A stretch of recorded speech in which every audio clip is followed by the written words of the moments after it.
Baik, Prof. Untuk selanjutnya, kami ingin menanyakan beberapa hal. Mungkin jika terkait riwayat pendidikan, apakah Prof. Sisi berkenan untuk menjelaskan? Ya, pendidikan. Saya dari SD, SMP, SMA di Bandung, masuk Fakultas Kedokteran tahun 65. Pada waktu itu pas meletusnya G30S bulan September. Maka itu kita lagi ospek. Ospek zaman dulu beda dengan ospek sekarang. Zaman dulu kita tuh kalau ospek itu secara fisik kita ya fisik sama psikis lah di apa ya dikerjain digojlok gitu ya. Nah kita misalnya mungkin nggak tahu ya ayah-ayah ibu kamu pernah cerita nggak. Ibunya Afra umur berapa, jadi lahir tahun berapa? Lahir tahun 75. 75 berarti waktu mahasiswa masuk kedokteran nggak? Enggak, Prof. Ya. Jadi waktu mahasiswa 75 tuh tahun 2000-an udah ya. Ya, itu udah beda lagi memang. Ya waktu itu kita masuk bulan bulan Agustus pengumuman belum kuliah tuh kita semua itu harus mengikuti ospek, tapi ospek jadi apa namanya perkenalan mahasiswa dengan senior-seniornya dengan itu. Senang sih kita apa kenal sama semua namun ya capek lelah. Jadi misalnya kita dari pagi jam 6 sampai jam 12 malam kita itu nyanyi, kita itu berdiskusi segala macam lah. Zaman dulu ospeknya itu beda.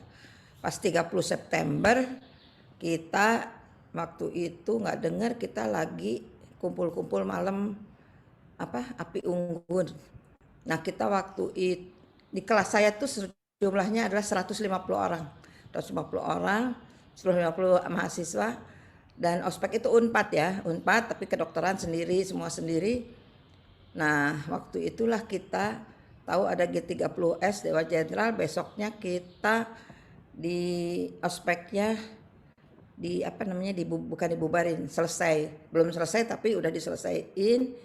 Nah, mulai tanggal 1 September sampai Desember, Januari kita nggak ada kuliah, nggak ada apa, tapi kita ikut turun ke jalan.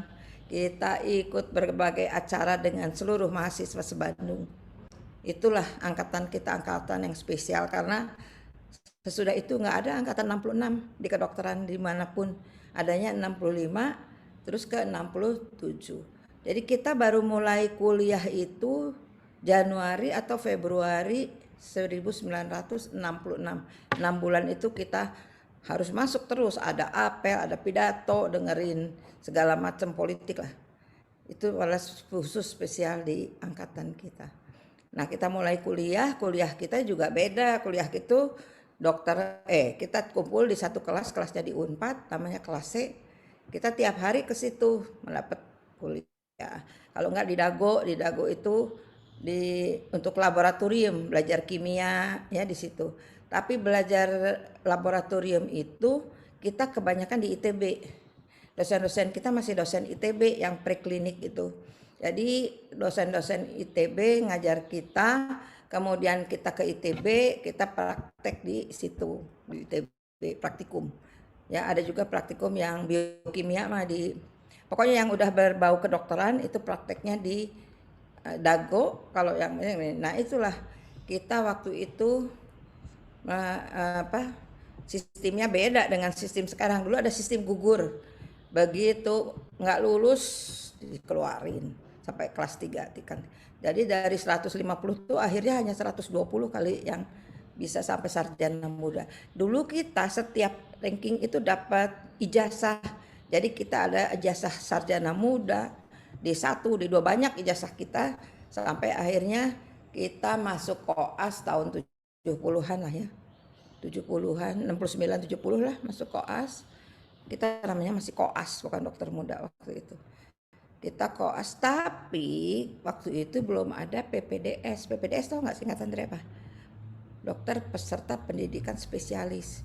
Jadi betul-betul koas itu langsung di bawah dokter spesialis, jaga, melakukan segala hal.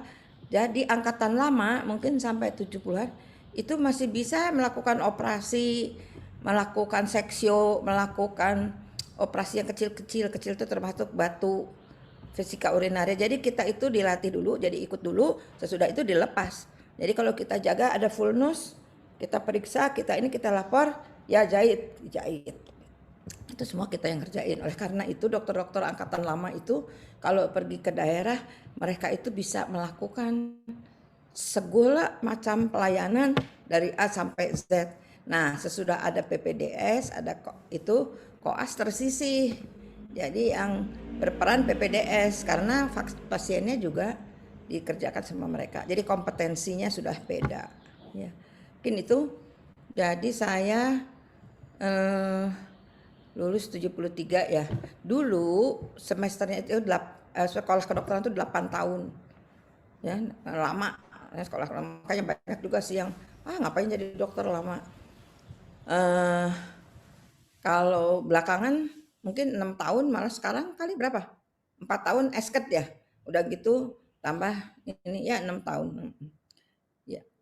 Jadi gitu masa sekolah saya sampai saya lulus tahun 73. Nah, kita harus wajib kerja sarjana semua. Wajib kerja sarjana itu harus 5 tahun. Harus ke daerah.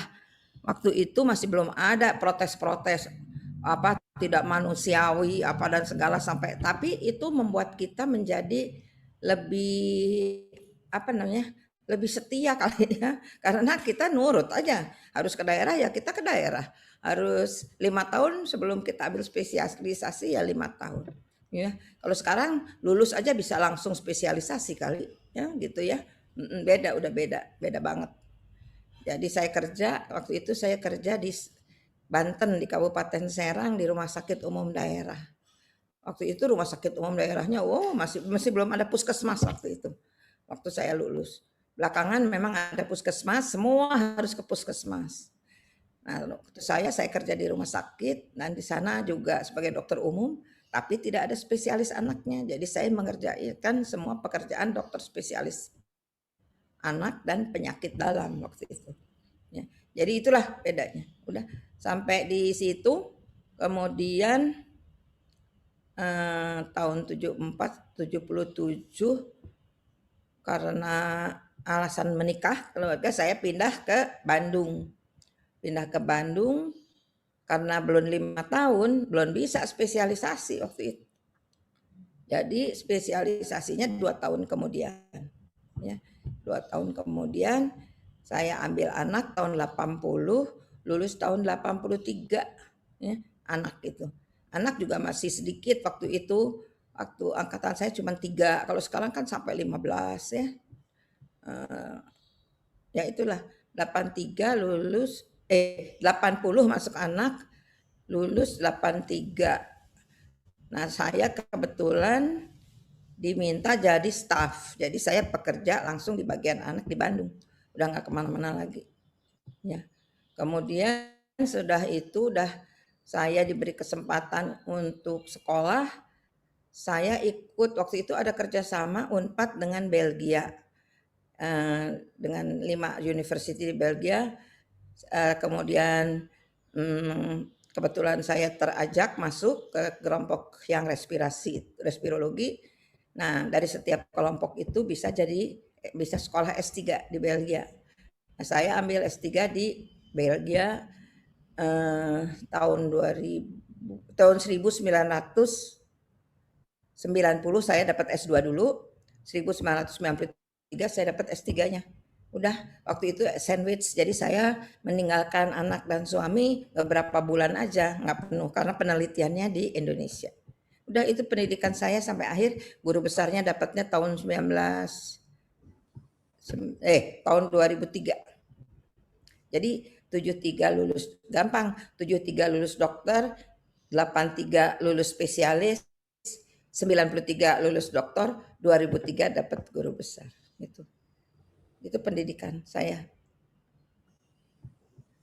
Baik, terima kasih Prof atas jawabannya yang luar biasa ini ya. Untuk selanjutnya, barangkali teman-teman jika ada yang ingin bertanya bisa raise hand. Raise hand. Ya. Afra berapa tuvalnya? Gimana, Prof? TOEFL-nya berapa? Saya belum tes, Prof. Belum tes. Oh, kedokteran nggak pakai tes TOEFL ya? Tahun kedua. Tahun kedua. Hmm. Baik, ini ada yang mau bertanya. Mangga, Darren. Terima Ya, kasih Afra atas kesempatannya. Prof, saya izin bertanya, apa kesulitan atau masalah yang pernah Prof alami selama menempuh pendidikan di FK Unpad? Terima kasih, Prof. ya. Sebetulnya ya pada waktu itu mungkin beda ya. Waktu saya itu ya tiap praktikum itu kita punya kelompok-kelompok gitu. Dan di kedokteran itu kayaknya nggak mungkin lah belajar sendiri ya, terlalu membosankan. Jadi kita selalu punya grup-grup. Saya punya grup perempuan semua 5 orang, namanya HESKA. Sampai sekarang nih kita masih berteman. Udah berapa tahun, 50 tahun lebih. Kemudian ada grup-grup lain gitu ya. Jadi kita belajar bersama. Karena apa? Karena disitulah kita dulu kalau kita kuliah kita harus nyatet. Jadi dosennya bicara kita nyatet. Nah kalau kita punya teman sesudah kuliah selesai kan kadang ada yang bolong ya. Jadi misalnya kita nggak tercatat nih, kita kosongin aja. Nanti sesudah selesai kuliah kita pinjem, saling pinjem ini apa. Oh kamu di belah ini isinya apa? Oh nanti kita isiin kita ini. Itu ya. Itu memang kesulitan tapi kita bisa atasi. Kemudian kalau kita laboratori ya lab misalnya di patologi klinik ya kan itu kita mesti lihat itu apakah ini sel leukosit apakah limfosit apa itu. Nah untuk belajar di rumah kita tuh harus apa namanya berusaha untuk dapat mahal itu harganya dan akhirnya kita apa namanya bisa bisa pinjem. Nah kebetulan di waktu zaman saya itu kita itu punya mentor. Mentor kita tuh 2 tahun lebih tua. Jadi punya mentor saya angkatan 63. Nah dia itu kebetulan anak orang kaya. Jadi dia tuh segala macam dibeli. Jadi akhirnya kita bisa pinjem tuh satu set dari apakah ini ALL tau nggak acute lymphocytic leukemia atau acute myeloblastic leukemia. Masih ingat sampai sekarang yang namanya pasar malam yang itu. Jadi kita harus kerjasama ya. Kesulitannya memang itu. Kemudian kalau seandainya anatomi itu ya zaman dulu nggak bisa. Kayak sekarang mah tinggal buka aja internet. Dulu anatomi itu kita sekarang lihat ada kadaver nggak sih? Eh, ada buka motong-motong kadaver gitu masih lihat lihat misalnya potongan sepertiga itu nerve apa sarafnya di mana pembuluh darahnya di mana potongan seperempat itu berapa ini kan potongan ini si pembuluh darah kan jalannya kan berkelok-kelok. Nah itu kan beda. Itu tuh kita kalau ujian coba gambarkan sepertiga potongan lengan atas. Itu nanti gunanya di klinik itu untuk seorang dokter bedah, ya dokter bedah. Kemudian kalau kita mau nyuntik, kita nggak boleh sembarang nyuntik. Di sini ada segitiga, disitulah kita nyuntik karena nggak ada saraf, nggak ada pembuluh darah, ya. Jadi anatomi itu sangat-sangat bermanfaat nantinya kepada kita. Tapi yang paling bosen memang pelajaran-pelajaran yang kayaknya nggak ada hubungannya fisika, kimia, ya. Tapi ternyata belakangan nanti akan ada hubungannya. Fisika itu banyak dengan aliran darah, dengan itu, ya. Jadi kadang-kadang ada yang harus kita hafalkan luar kepala dengan menutup mata aja kita harus sudah tahu. Oh, ini tuh di mana tempatnya, ya. Jadi yang lucu kalau anatomi itu kita kan kadang-kadang kita lihat apa namanya perjalanan dari lobang-lobang di kepala. Kan lobang di kepala itu ada yang sulcus-sulcus, ada yang foramen-foramen. Ini foramen atau ini apa namanya eh, rusak gitu ya. Ya, jadi kita kadang-kadang kita lihat masukin si semut-semutnya lihatnya itu nanti keluar lagi tempat yang oh iya bener ini si foramen nih karena dia masuk dari sini keluar dari belah sana. Jadi itu hal-hal yang saya masih ingat menyenangkan tapi juga wah ribet ya. Tapi kalau kita udah niat mah semua bisa diatasi. Jadi sekali lagi kerja sama-sama teman itu harus jangan saling menjatuhkan. Justru kita tentir, kita bersama-sama menjawab soal. Nah itulah mungkin yang harus apa ya dikuatkan ya. Jadi teman yang kita sama-sama itu nanti kita sama-sama terus. Karena di kita ada sistem gugur. Apalagi sistem gugur itu dikeluarin yang paling banyak itu ke tingkat 1, tingkat 3, tingkat 5 sebelum koas. Ya. Jadi itu. Tadi pertanyaannya terjawab nggak, Daren? Terjawab, Prof. Terima kasih, Prof. Ya. Baik, terima kasih Prof atas jawabannya. Jadi intinya kita harus kerjasama gitu ya Prof sama teman supaya lulusnya juga bisa bareng-bareng dan tidak ada yang berhenti di tengah jalan. Kerjasama tuh bukan nyontek ya, Oh, tapi kita belajar. Bukannya waktu ujian duduk bareng terus saling itu enggak ya. Baik. Untuk teman-teman, apakah masih ada yang ingin bertanya lagi? Dipersilakan. Ya, mangga Nazwa. Terima kasih buat kesempatannya. Saya izin bertanya, Dok. Mohon maaf, saya izin bertanya, Prof. Mungkin dari profesor sendiri boleh sedikit menceritakan bagaimana akhirnya Prof bisa termotivasi menjadi seorang dokter. Terima kasih, Prof. Saya itu kata ibu saya nih waktu kecil, kalau saya ditanya kamu mau jadi apa, mau jadi dokter katanya. Saya sendiri nggak tahu kenapa, karena yang jelas saya itu sebetulnya penakut ya. Kalau saya dibawa ke dokter, kerjanya saya itu nangis katanya. Tapi ada dokter yang baik pada waktu itu namanya Dokter Hasan Sadikin. Kamu tahu nggak rumah sakit kita namanya apa? Rumah sakit pendidikan utama Hasan Sadikin. Dulu itu dokter saya tuh. Baik banget ya dia itu. Jadi sehingga kalau saya mau divaksin, saya hanya maunya ke situ aja ya. Kemudian pada waktu itu dokter umum beliau itu. Akhirnya beliau itu nanti beliau itu sebetulnya adalah waktu saya kecil masih dokter umum, tapi waktu saya masuk ke dokteran, beliau itu dekan Fakultas Kedokteran yang pertama ya. Kemudian dia menjadi direktur Rumah Sakit Hasan Sadikin bukan yang pertama, tapi yang orang Indonesia pertama. Jadi itu. Jadi mungkin karena ada role model ya. Sesudah itu kakak saya saya nomor 4, kakak saya yang nomor 2 masuk ke dokteran. Dia juga begitu, dia senang, kemudian suka belajar bersama di rumah. Saya suka lihat, saya itu waktu itu masih SMP kali. Kemudian juga ya memang perlu role model dalam hal ini ya. Ada orang yang kita aduh dia kok begitu, saya pengen paling enggak mengikuti jejaknya gitu. Jadi itulah ya, alhamdulillah tahun 2001 ya saya diangkat jadi direktur Rumah Sakit Hasan Sadikin sampai 2009, 2 periode. Itu waktu itu memang saya perempuan pertama kali yang dari Dirut RSAS. Ya sangat banggalah dengan apa yang bisa saya dapatkan. Alhamdulillah.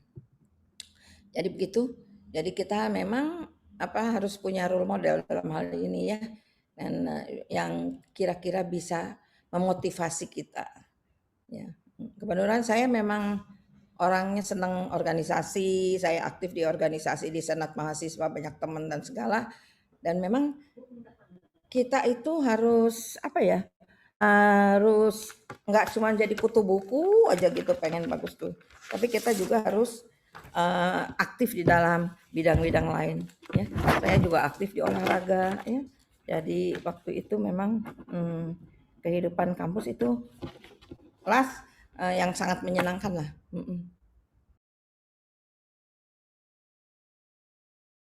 Jadi memang saya juga nggak tahu kenapa, cuman yang jelas bahwa dari kecil ibu saya bilang, saya itu memang sudah pengen menjadi dokter.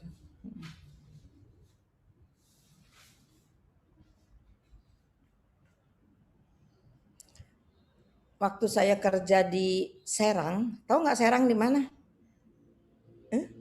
Tahu dok, kebetulan saya juga dari Serang? Dari mana, Banten? Dari Banten ya, iya. Dari mana? Di kota apa? Dari Lebak, Dok. Lebak, Lebak mah waktu Iya. itu banyak jawara. Jadi waktu saya tahun 70-an saya belum menikah. Waktu itu ya udahlah saya ambil Serang aja karena saya juga apa eh, belum apa kebetulan ada teman saya yang di Serang yang mau ikut suami ke Sumatera. Jadi dia hubungi saya, Sisi kita butuh dokter di sini, mau nggak kamu di Serang? Akhirnya saya di Serang, waktu itu Serang juga, wah masih pergi ke sana juga pakai bis yang dari kayu itu, malah pernah satu kali pulang dari Bandung, bis saya terbalik, yang dari kayu itu, nggak kebayang ya, bis dari kayu coba. Keluar dari jendela itu. Nah itu waktu zaman dulu tuh masih banyak jawara. Jawara tuh apa Nazwa tahu nggak? Orang-orang yang penganut itulah ya ilmu hitam ya. Itu masih banyak di mana-mana. Ya, tapi saya menikmati apa di Serang itu karena saya dokter perempuan yang saya dokter perempuan, dokter umum satu-satunya ya. Kalau yang obgyn juga perempuan ada, gigi juga ada. Cuman waktu itu saya kan suka jaga malam, jadi saya itu dikasih ambulans. Jadi saya itu kemana-mana pakai ambulans di Serang gitu. Itulah apa namanya. Jadi nggak usah takut ya untuk menghadapi semuanya itu gimana kitanya. Kita anggap aja semua baik ya. Dari mulai sekolah, dari mulai nanti bekerja, yang kita yang justru mengadjust kepada keadaan yang harus kita lakukan ya. Dan kita banyak belajar kalau di daerah, kita banyak sekali belajar karena kita harus melakukan semuanya sendiri ya. Jadi itu yang saya kira. Tadi pertanyaannya apa Nazwa? Kenapa bisa termotivasi menjadi seorang dokter? Ya, itulah. Jadi maksud saya kita harus menikmati ya apa yang telah diberikan oleh Allah ya. Jadi kita ikutin aja jalannya, kita nggak usah melawan nasib, tapi kita adjust yang paling baik untuk kita dengan apa yang kita terima.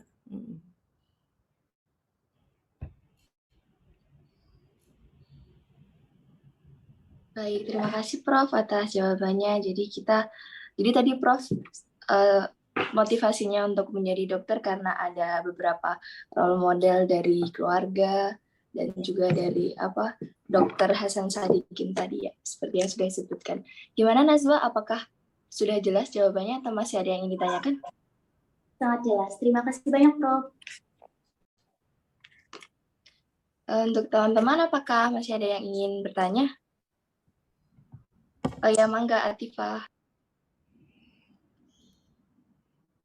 Baik, terima kasih atas kesempatannya izin bertanya, Prof. Sebelumnya, perkenalkan saya Atifah. Saya ingin bertanya, mungkin apakah dalam memilih spesialis anak itu, Prof ada motivasi tersendiri atau bagaimana? Mungkin bisa dibagikan kepada kami. Terima kasih sebelumnya. Jadi kalau kita koas kan kita 3 bulan di setiap bagian ya. Nah saya itu memang paling senang waktu itu di bagian anak. Bukan senang sepertinya betah lah ya. Karena apa? Karena saya itu bisa berkomunikasi, melihat anak-anak yang sakit itu yang sangat terenyuh, sangat itu.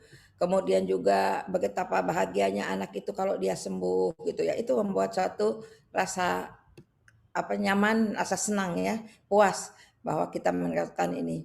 Meskipun ini kemudian juga saya tuh pernah ada satu pasien leukemi, lucu banget anaknya. Jadi kita tuh tiap pagi ke tempat dia, main dulu sama dia sebelum kita visit. Nah, dalam perjalanannya itu dia meninggal. Aduh, kita semua sedih banget. Jadi kita pikir ini kita perlu belajar lebih lanjut mengenai ini. Hal kedua yang saya tidak suka adalah memeriksa pasien dewasa, terutama laki-laki. Waktu saya di Serang, saya kan belum menikah ya waktu itu. Kemudian di situ tuh lagi Cilegon itu lagi puncak-puncaknya banyak pegawai. Kemudian saya itu mendapat warisan beberapa kontraktor lah ya. Kalau zaman dulu kan kita kontraktor, kita cari duitnya dari kontraktor. Ya. Nah, waktu itu suka banyak pasien-pasien laki-laki muda terutama orang Filipina ya. Wah, itu saya nggak suka banget. Akhirnya saya tulis di papan praktek saya. hanya menerima pasien wanita dan anak-anak. Nah, disitulah saya banyak menerima pasien anak-anak. Jadi saya dimotivasi itu dan juga oleh keilmuannya dari anak ini. Memang susah ya, jadi kita itu harus berbicara melalui orang tuanya, kita harus lebih sabar. Tapi dengan kesembuhan mereka, dengan mereka yang tadinya lunglai kemudian ceria, itu membuat hati kita juga jadi bahagia. Ya mungkin itu aja sih, nggak ada lagi yang lain. Baik, terima kasih Prof atas jawabannya. Bagaimana Tifa? Apakah sudah jelas? Apa masih ingin ditanyakan lagi? Iya, sudah sangat jelas. Terima kasih banyak Prof atas jawabannya. Baik, untuk selanjutnya ada yang ingin bertanya lagi teman-teman? Oke, Michelle, mau nggak? Michelle.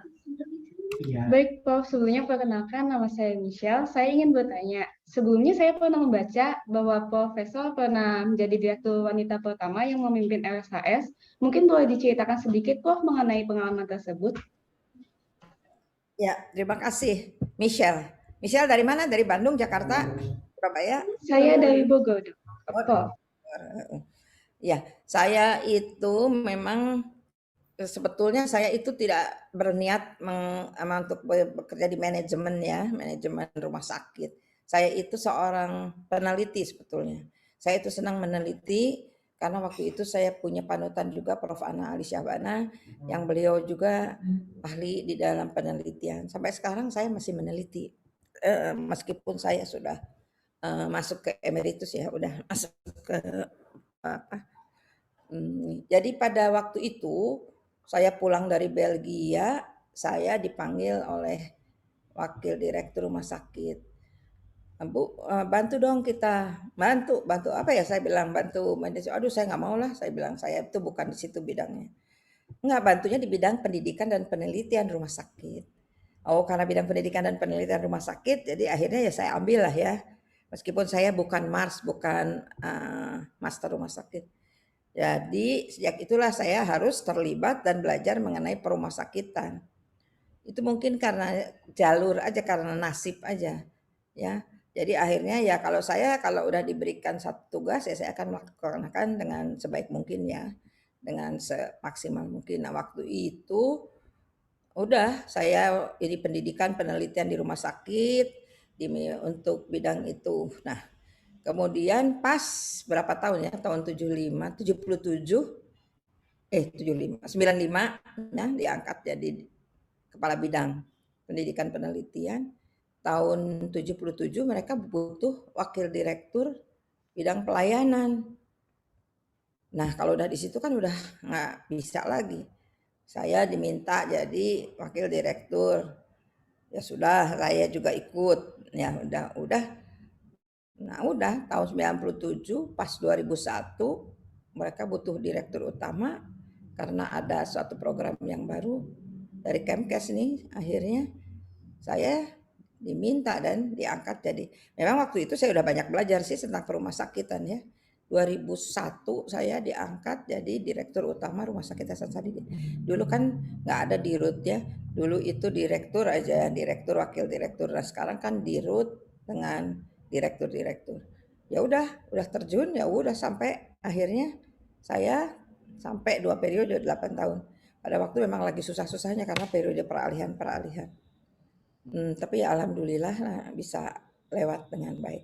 Jadi itu secara kebenaran aja, misalnya kebetulan aja mereka butuh, saya ada di situ gitu. Ya. Jadi memang kadang-kadang ya kita itu sebagai manusia kita dapat peluang. Kadang-kadang peluang adalah tidak akan datang lagi, hanya satu kali datangnya. Ya, jadi kita betul-betul harus menentukan, memilih apa yang kita pilih itu harus nanti kita kerjakan dengan baik.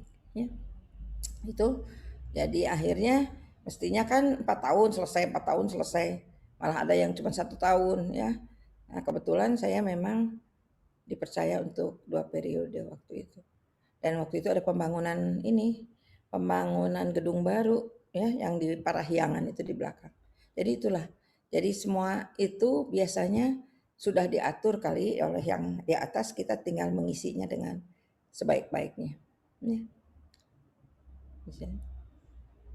Kita ukur kemampuan kita tingkatkan kemampuan kita penuhi apa yang diharapkan dari kita. Gini itu.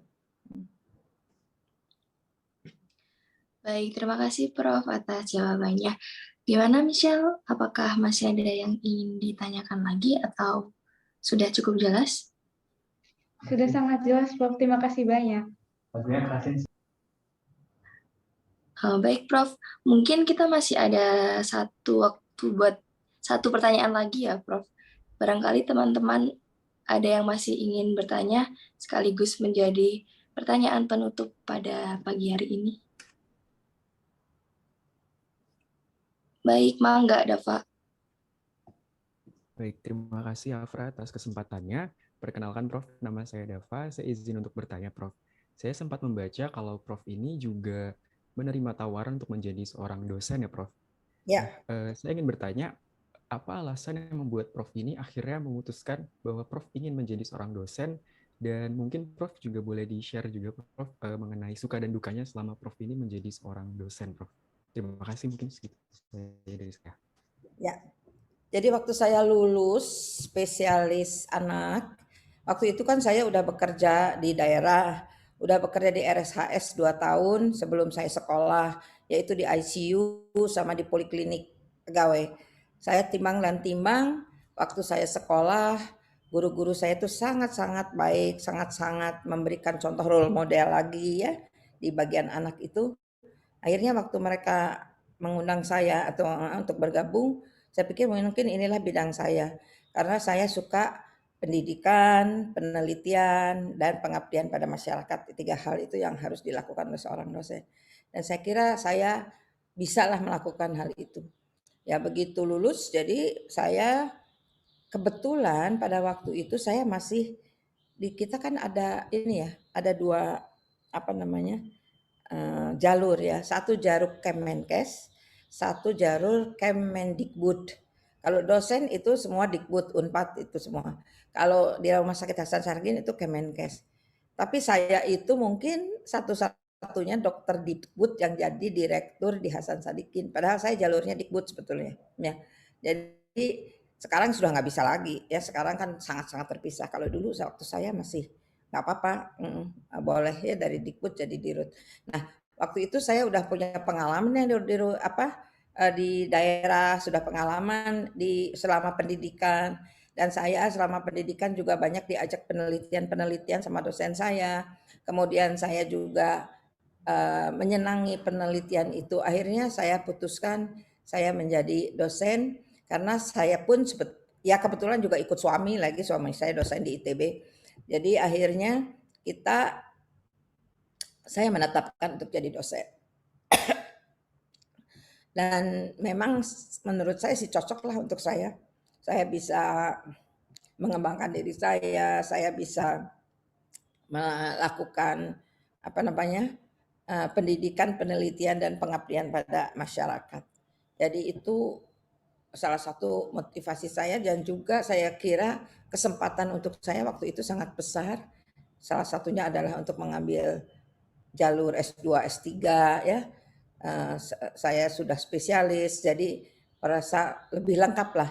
Jadi jangan cuma spesialis aja, tapi harus S2, S3 sebagai pengajar. Ya. Dan saya statusnya sekarang diangkat kembali sesudah saya pensiun ya. Hitung berapa coba umur saya? Saya masuk 65. Berarti waktu itu umur saya kan 18 tahun ya. Ya, saya itu sudah pensiun tahun 2017, umur 70 waktu itu. Diperpanjang 5 tahun, sudah selesai 5 tahun, diperpanjang lagi 2 tahun, dan nanti ditawarkan sesudah 2 tahun ini diperpanjang lagi sampai umur 79. Tapi saya pikir nanti saya lihat-lihat. Jadi maksud saya kita bisa mengisi, meskipun kita udah tua renta begini, jangan merasa tua. Meskipun masih muda, jangan merasa aduh saya muda masih lama. Enggak, semua harus diisi dengan baik. Ya, semua harus diperhitungkan dengan baik. Ya, apa keinginan kita. Jadi kayak sekarang ke depan saya sendiri nggak tahu tatanannya, tapi masih tetap apakah mau jadi dosen, apakah mau jadi kalau dosen dengan peneliti itu ya sejajar lah, apakah mau kerja di birokrasi itu tergantung dari kita ya. Jadi saya waktu itu menerima saya dosen dengan berbagai pertimbangan.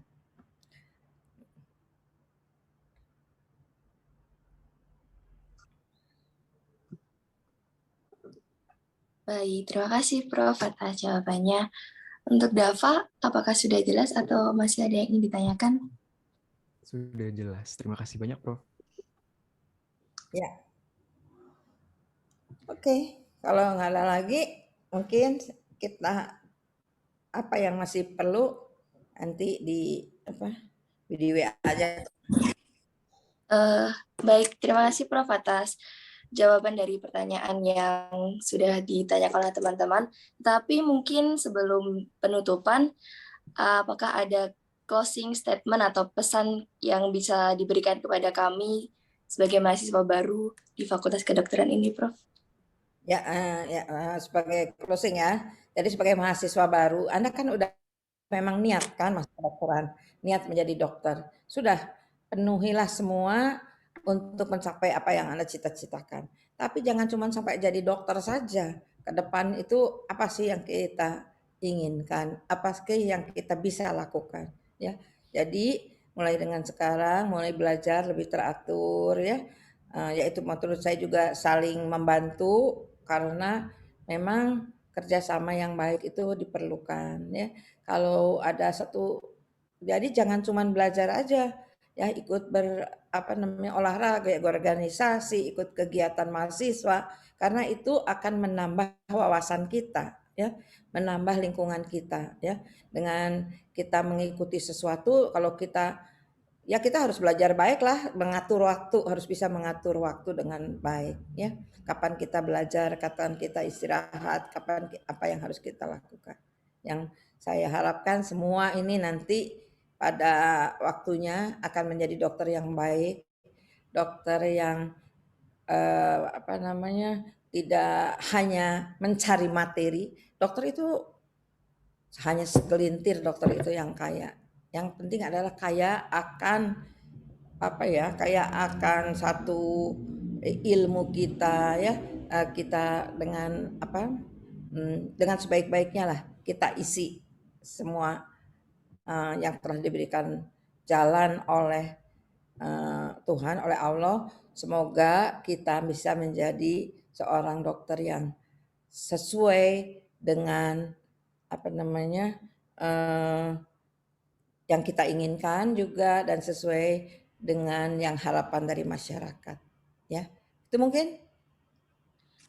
Baik, terima kasih Prof atas jawaban yang luar biasa. Jadi sebagai mahasiswa tuh kita jangan cuma belajar, tapi ikut organisasi itu juga penting ya Prof, biar bisa mengatur waktu juga. Dan semoga pesan yang diberikan Prof bisa kami terapkan dalam perjalanan kita yang masih panjang ini ya, karena kita masih mahasiswa baru, untuk menjadi dokter yang baik sesuai dengan harapan kita maupun harapan dari masyarakat. Mohon maaf Prof, untuk sebelum kami tutup, boleh izin untuk mendokumentasikan, jadi kita foto dulu. Ya, oke, silakan. Baik, untuk PDD, persilakan.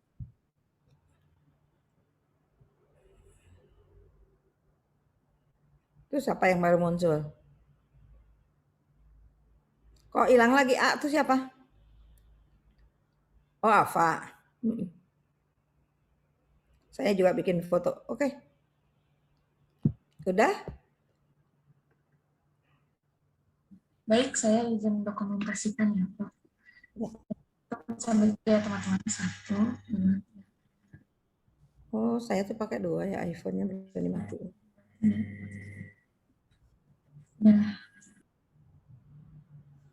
Udah? Oke, selamat belajar, selamat ini, semoga menikmati, jangan sampai tidak tercapai cita-citanya ya. Oke, assalamualaikum warahmatullahi wabarakatuh. Waalaikumsalam. Terima kasih banyak, Prof. Terima kasih banyak, Terima kasih banyak, Prof.